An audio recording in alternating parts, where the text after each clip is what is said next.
Hello, everyone, and thank you so much for joining. I'm Charlene Polite Corley, VP of Diverse Insights and Partnerships here at Nielsen. And I'm so excited to have this conversation today about the value of diverse agencies in creating campaigns that resonate with Black consumers. We're talking about amplifying Black voices to create more authentic campaigns, more authentic content and experiences in media for Black audiences. And our expert today is none other than Myles Worthington, the former Netflix executive behind the launch of Strong Black Lead, and now the founder of WORTHI, the ethnographic marketing, communications, and content company. Myles, thank you so much for being with us today. Thank you for having me. No, it's my pleasure. It's an honor. Fabulous. Let's jump right in because I think this is a topic we are very much both passionate about, but you've got the track record to prove it. So just to kind of jump right in, we know that our diaspora is diverse, and especially in the US, the nuance of capturing our intersectional diversity is challenging for some brands. What does the increasingly Black diverse consumer today want from advertisers? What are we looking for from your perspective? Yeah, no, it's a great question. I think one of the biggest missteps is thinking that there is a quote unquote just singular Black audience, right? Like, yes, I think we're one of the few demographics that are all good with the word Black. Like, we're good. Like, yes, we're all Black. We can agree on that term, right? However, there's layers and intersectionalities and different generations that are also kind of have to come into your brain when you're thinking about marketing, when you're thinking about speaking to these audiences authentically. I think where brands should really focus their energy is understanding those differences, right? And not speaking to the group as a monolith because they're not. And really taking into account, like, how do I not only think about speaking to these audiences during the time of year where it might benefit me, aka Black History Month, but really what's like, I like the thing we always say is, we said in the pre-call too, it's like, do you call your grandmother, your mother February 1 and be like, "Ooh, happy Black History Month"? No, that does not happen within the community. So to me, that's always like this calendared moment that is forced for brands to show up, and it doesn't come off as really audience first. Really, it comes off as self-serving and feeling like they were like, they need to do something for they as opposed to wanting. So my advice is, like, yes, show up during Black History Month because your being on mute is not the option, because we will also look for that.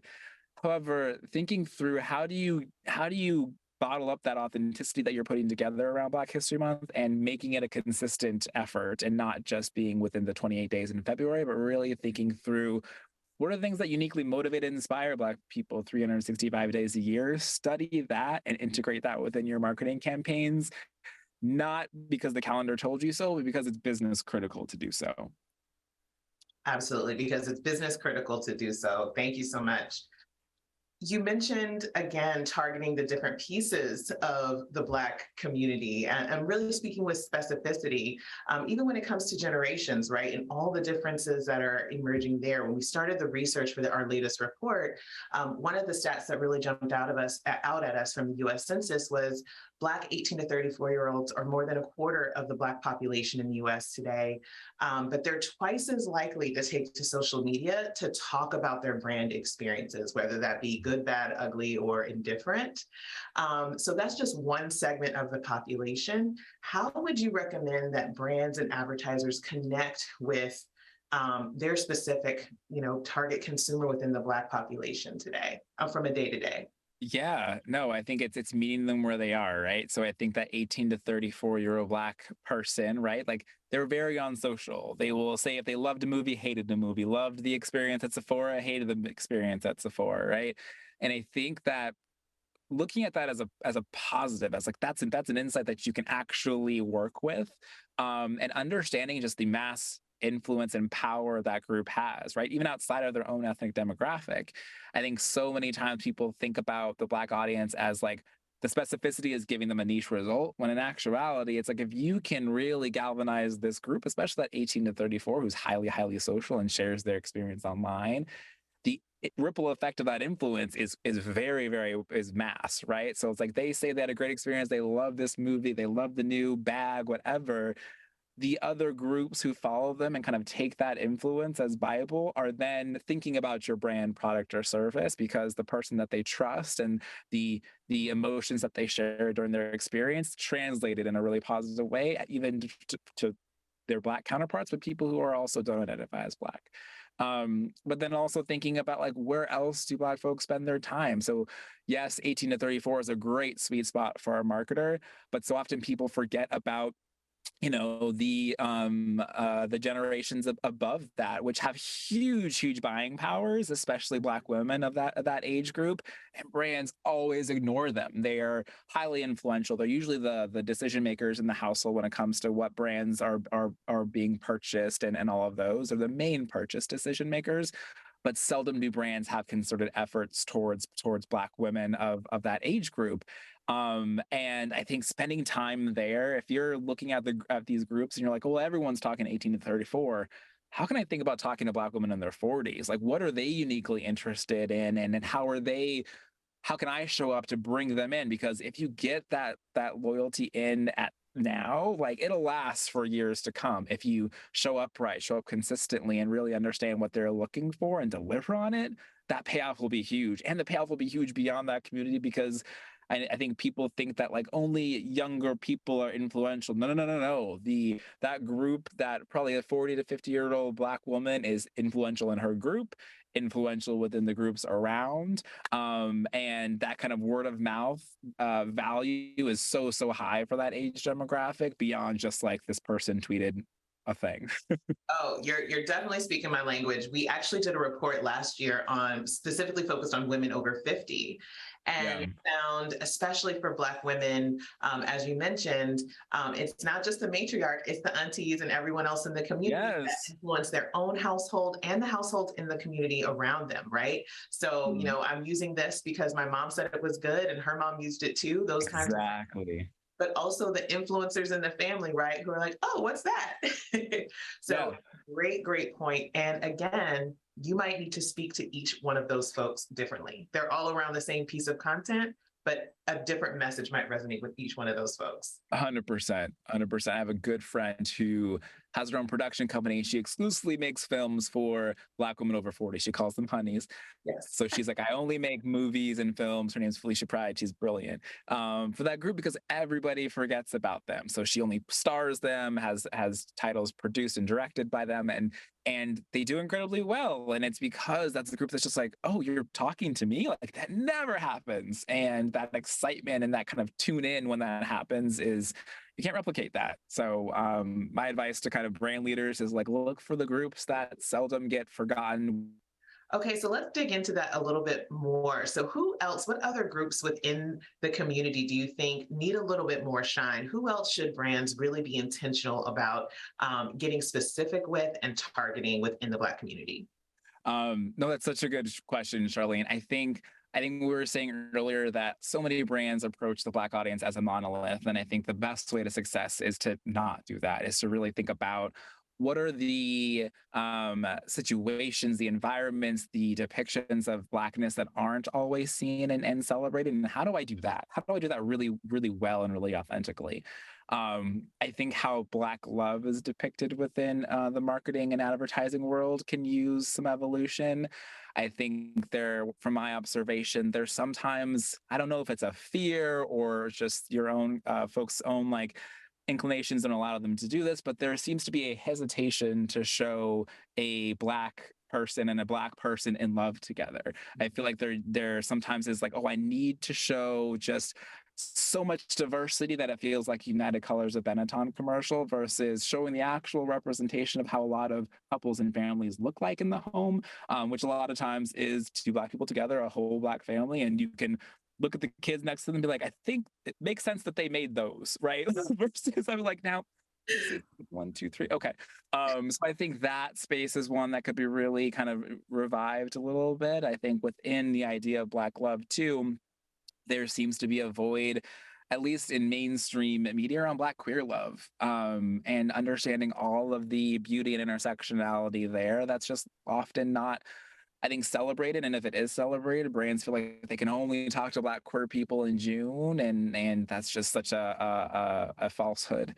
So really encouraging brands to think through that and thinking through, like, again, so you want to do something around Black queer love, great. Foundational space, wonderful.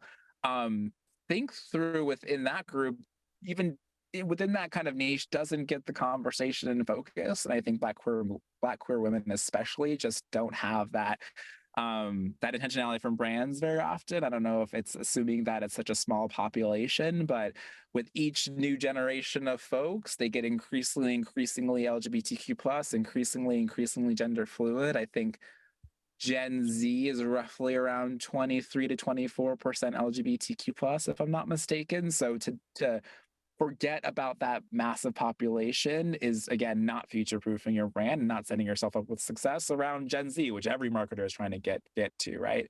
The last thing I'll say is I think a lot of marketers forget about people with disabilities, both visible and invisible disabilities. And again, it could be like a fear thing or a worry that doing that level of specificity will then kind of exclude the kind of quote unquote general population. But having more variations of ability within Black people that you spotlight, I think would be a really interesting space to play, because again, not to throw another stat out there, but I believe it's similar. Around a quarter of people, around 1 in 4 people, have a disability, whether it's visible or invisible. So to not showcase that on the regular, you're missing out on a quarter of the global population, which seems, again, like not something a brand would want to do when going through its marketing materials. Yeah, and you bring up so many great points that increasingly our research at Nielsen DE&I's team, we are finding support for, again, not just the impact it has when those specific folks are seen, but the draw and the impact it can have on others coming along and their interest in using content or using a campaign to learn or engage about maybe experience that's not their own. So over half of audiences saying, I'm interested in watching diverse content or seeing somebody outside of my identity group being centered. So like you said, when done right, there's an opportunity, not necessarily just a risk, but it takes having those right folks at the table. Oh, yeah. One of the other fantastic pieces of research we were able to work on earlier this year was surveying LGBTQ plus people across 9 different countries. And when we cut that back to the Black respondents in the survey, asking them about the influencers, what do they really look for in somebody, that they want to partner with the brand as an influencer, authenticity was like, number one, and it outpaced the other folks in the survey. So outpaced the LGBTQ plus community overall and outpaced all of the respondents. So again, when you think about that intersectionality, not just gay and lesbian visibility, but maybe Black trans women in particular visibility. Thank you. Yes. 1000%. Connections to the community and to their issues really resonated. And so we saw that pop in our data really clearly.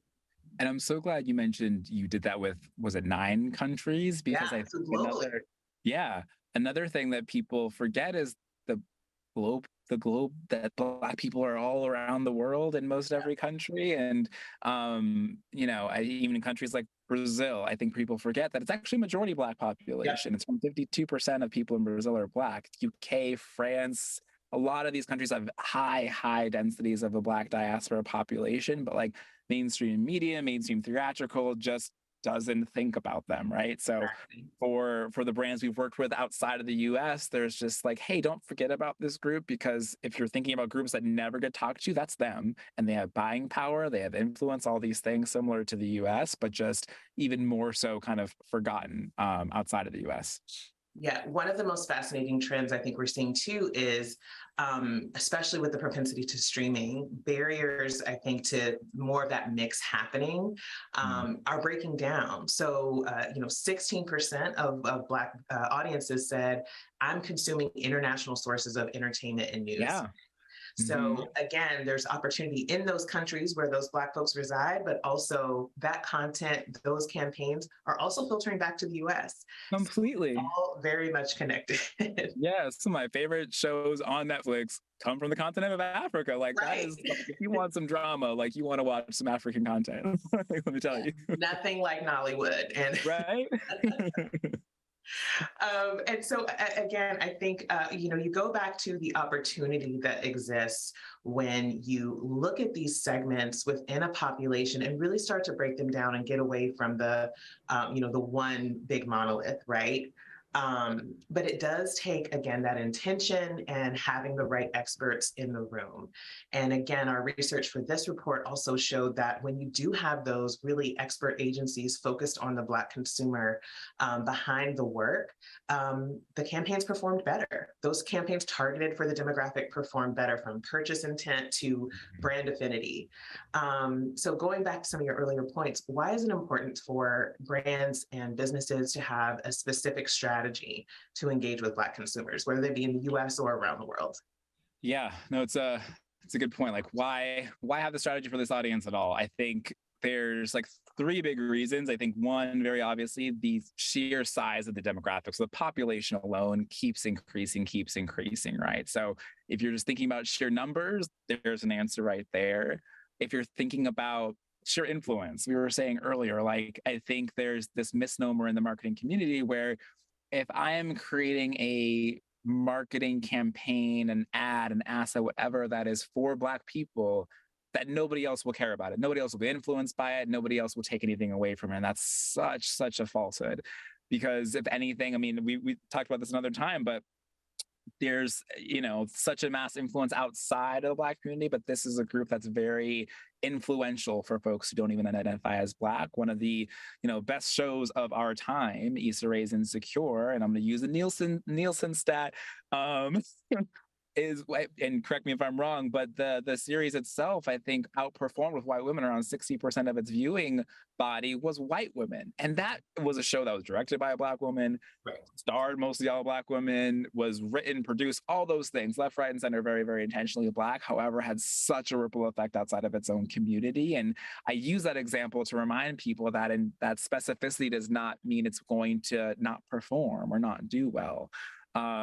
So really encouraging brands to think about that as well as while they're contemplating, like, should I market to Black people? Yes, because it's an amplification engine to other groups that you're not even thinking about, right? Yeah, I think between just the conversation and influence power that they have and the sheer size, and not to mention the buying power that continues to increase year over year.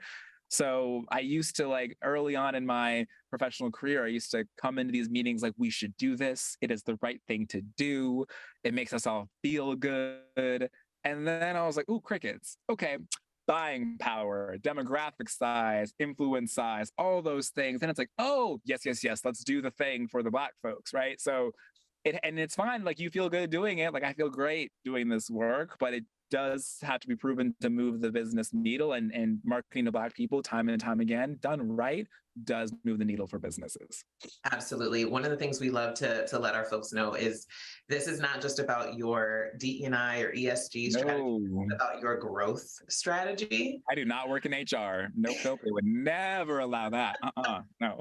Not my ministry, but if you want to grow, if you want your brand to sustain and evolve, and again, serving the Gen Z population, serving the future of American consumers, you've got to figure this out and figure it out the right way. Mm-hmm. Excellent point. Just before we run out of time here, I wonder, you've born this new, you're just giving birth to this new baby at WORTHI, and you already got a great roster of work. But I wonder, what else are you excited about with this new opportunity, and the kinds of projects that you're excited to work on? Can you let us know a little bit about that? Yeah, no, thank you.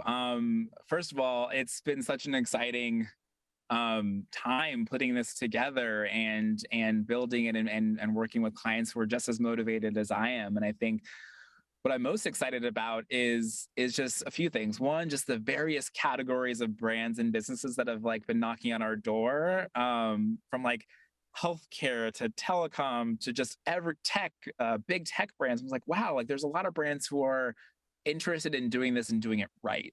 And what I think is so great about that is, when they come knocking on our door, generally they're already like, we need to do this, we need an expert, which is an amazing place to start versus us trying to convince that you need this work, you need this philosophy, you need this perspective.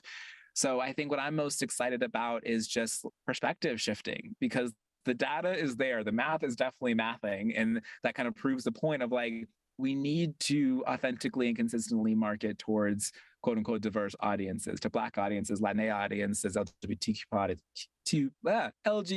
plus audiences, excuse me, and do it right and do it well and do it often. So I think, most excited about just the larger perception shift that we can do here at WORTHI and our peers around the world can do, so that folks can get on board and understand that this is the global majority. This is the new general market. So either get on board or get left behind, I guess. And not in a mean way, but like, I want everyone to get on board. Like, we all need to get on board to do this right, so that these businesses can last, and then we can actually speak to the audiences that we want to buy and subscribe to our brands and services. So I'm most excited about being a part of that larger conversation. Absolutely. Well, we are excited to watch all the continued success that you and the team will have there. So thank you so much for just sharing a little bit of your expertise and excitement and passion for this topic. We really appreciate it, and hope you all go and download our new report to learn more about this and other research that we're doing. Thank you so much. We'll talk to you again soon. Thank you.